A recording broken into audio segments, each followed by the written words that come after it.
I want to start by saying all praise, honor, and glory goes to Yahweh, Ba'ashim Yahweh Shai, Ba'ashim Hakwadash, double honor to the apostles, bishops, elders, red millstone, and salutations to Hakim pushing this word, and also saying honesty throughout the full corner of the world, and the most constantly enduring. Shalom.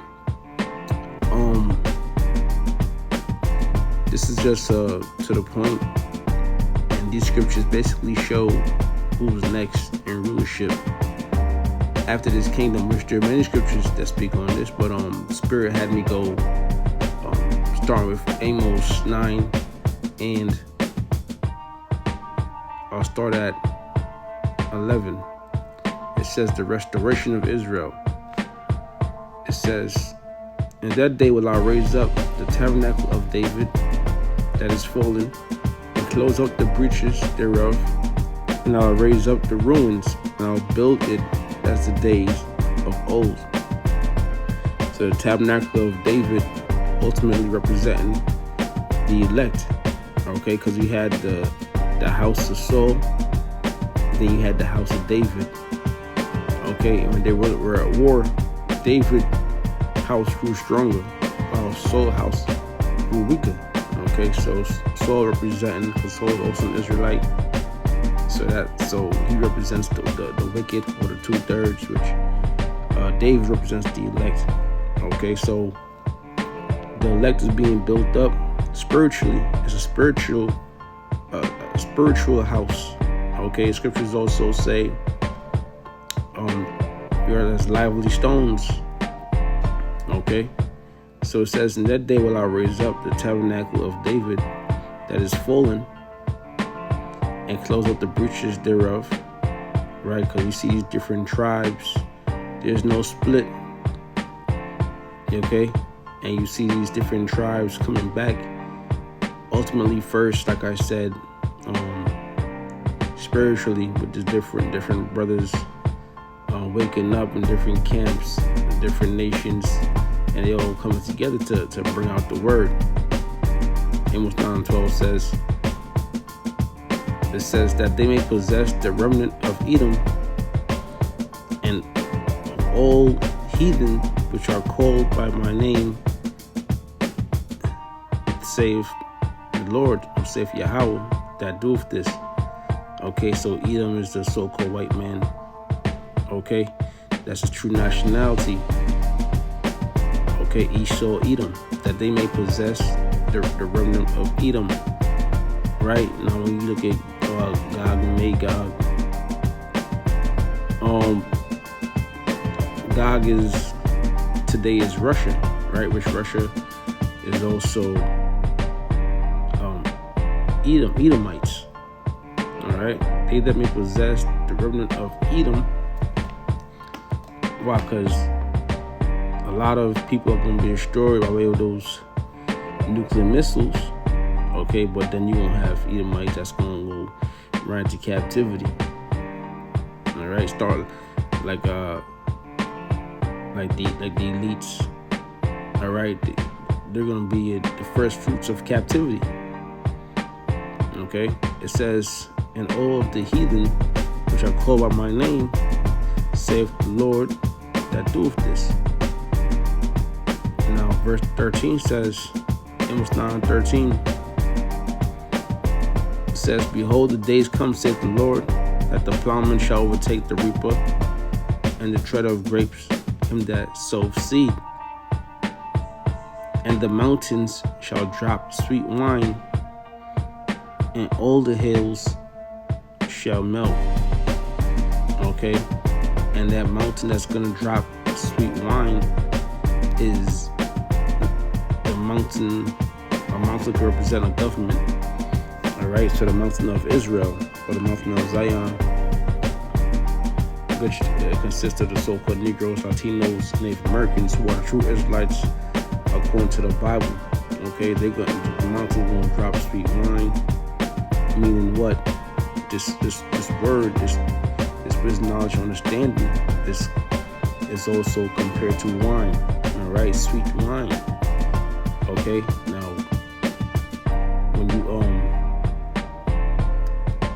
when you get this word, scriptures say it's sweet in your mouth, but then it's bitter in your belly. Okay, But this word is compared to wine, and these nations are gonna have no choice but to follow these laws, statutes, and commandments. So we won't be in total rulership. All right, right now, America is considered a mountain. Right, Russia. Okay, you have NATO and the EU. Those are mountains and hills. Small governments and great governments. Okay, that's why they have this thing called a summit meeting. A summit is the very peak of a mountain. All right, so it says the plowman shall overtake the reaper, and the treader of grapes him that sows seed. Meaning the ones in captivity is going to be in a position of rulership. The tables are going to turn. All right.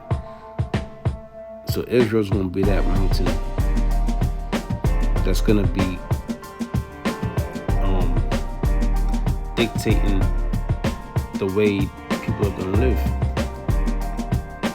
It was 9:14, and I will bring again the captivity of my people Israel, and they shall build the waste cities and inhabit them, and they shall plant vineyards and drink the wine thereof. They shall also make gardens and eat the fruit of them. All right, so we're going to be in rulership. The curses are going to be lifted off of us. It says, Amos 9:14, and I will bring again the captivity of my people Israel. Meaning what? Not that we're being held captive, but the Lord's gonna bring us under His wing. So let's read that. Let me go to the NLT on that one real quick, just to get a different understanding. And I will bring my exiled people, of Israel back from distant lands, and they will rebuild the ruined cities and live in them again. They will plant vineyards and gardens. They will eat their crops and drink their wine. Okay, so you can understand better. All right, and it says we're gonna build these things, and it says that it shall plant vineyards, and it says make gardens. We're not physically going to do it. We're going to command these nations. Why? Because we will have them in a position of servitude to build these things up for us. All right, we're going to command them to build it up. Amos 9:15, and I will plant them upon their land, and they shall no more be pulled up out of their land, which I have given them, saith the Lord, saith the Most High, their power. Okay, and that just proves that when this kingdom goes down, no other kingdom is going to rule. All right, if no other kingdom is going to rule before the kingdom, okay, because this is ultimately this is our last captivity. All right, also.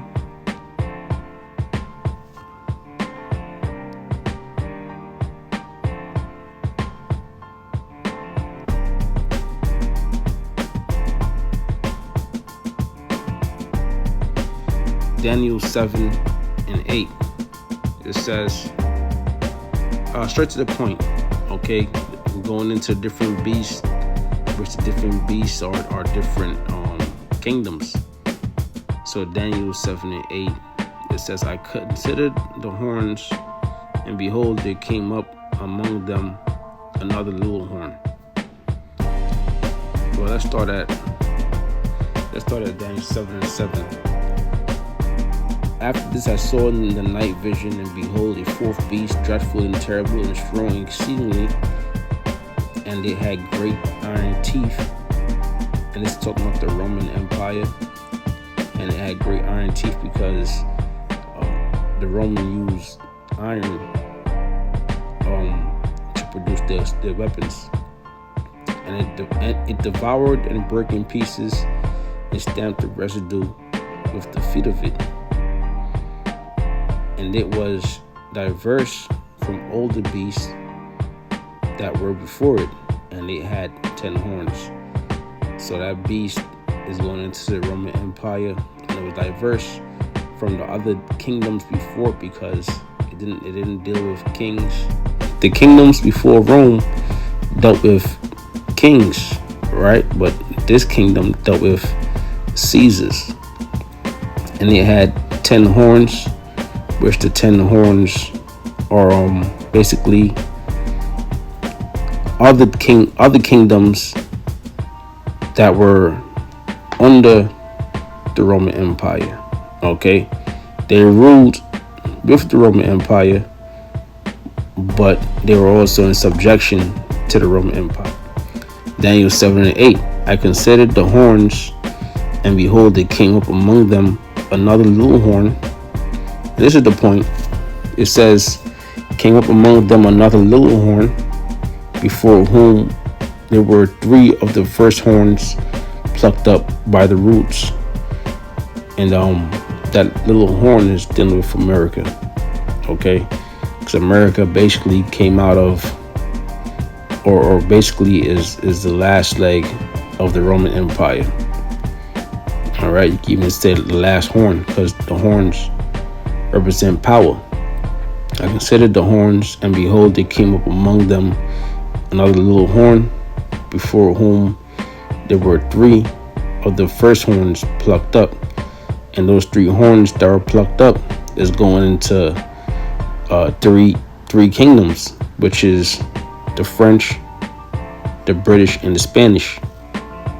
Okay, when you go into the Revolutionary War, the American Revolutionary War, and you go into the American Spanish Wars and the American French Wars.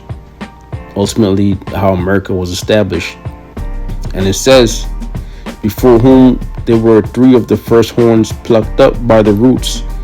And behold, in this horn were eyes like the eyes of men, going into the pride of America, and the mouth speaking great things, which the great things it's speaking is blasphemy. Okay, that's why America has to be destroyed.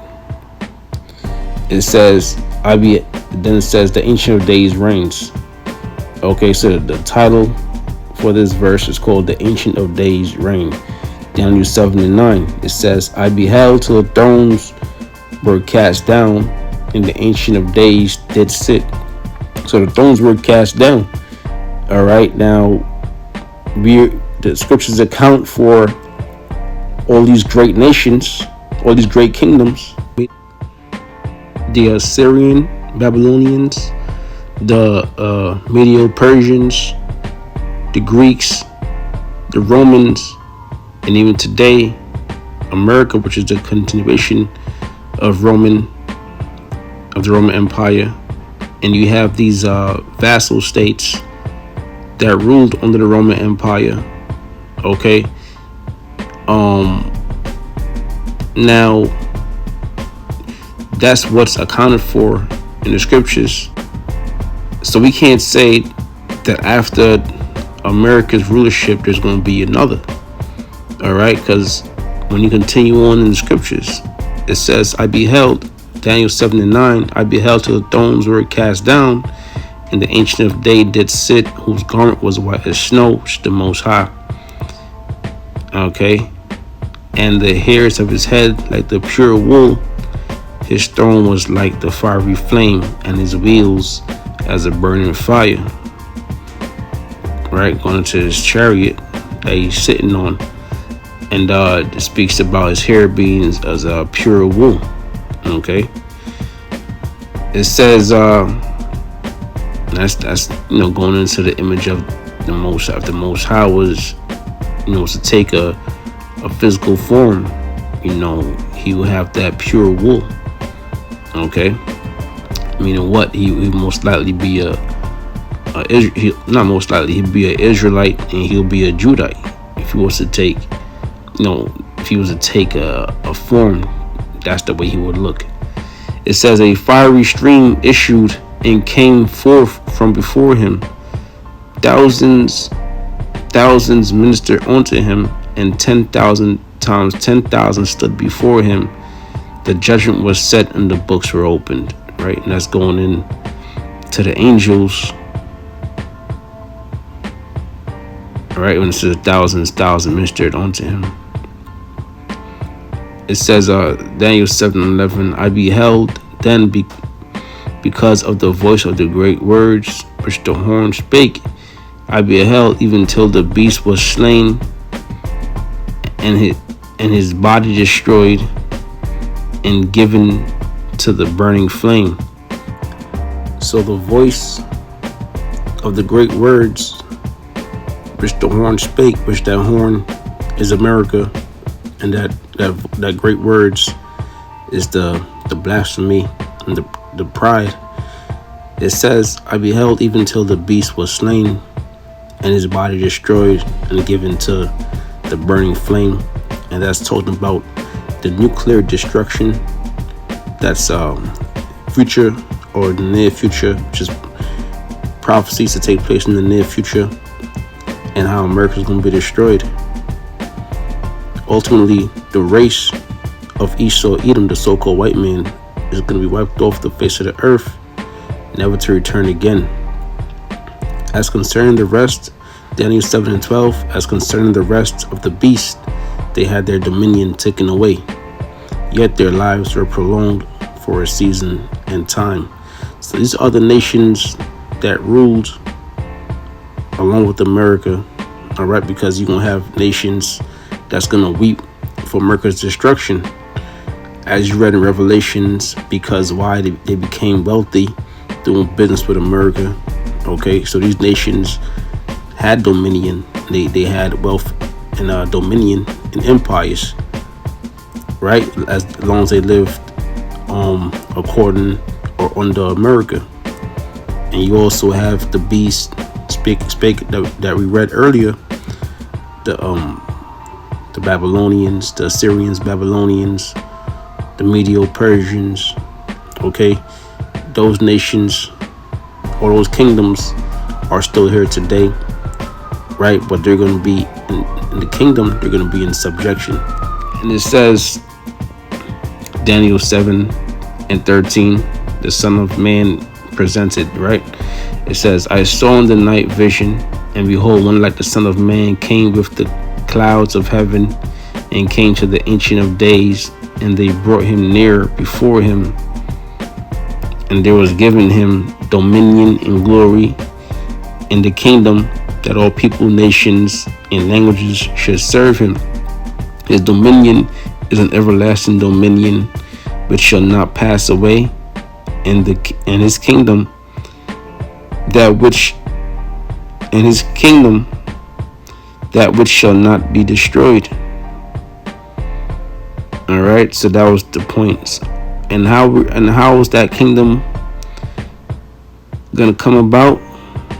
Ultimately, the Most High is going to send his son Yahweh Shai to destroy this kingdom and bring in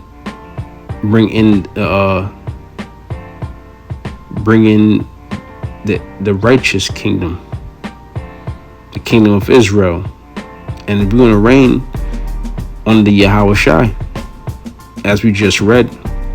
Okay, so like I said, through the Spirit, there is no way you could say or determine that there's going to be another rulership, because there was no other beast. You know, those were the main kingdoms that was prophesied in the scriptures. Although it's an edifying lesson, and once again I want to say all praise, honor, and glory goes to Yahweh, Bashim Yahweh Shai, Bashim Kakwadash, and double honor to the apostles, bishops, and elders, great millstone, and salutations I can push in this word, and also saying honestly the whole full elect. Shalom.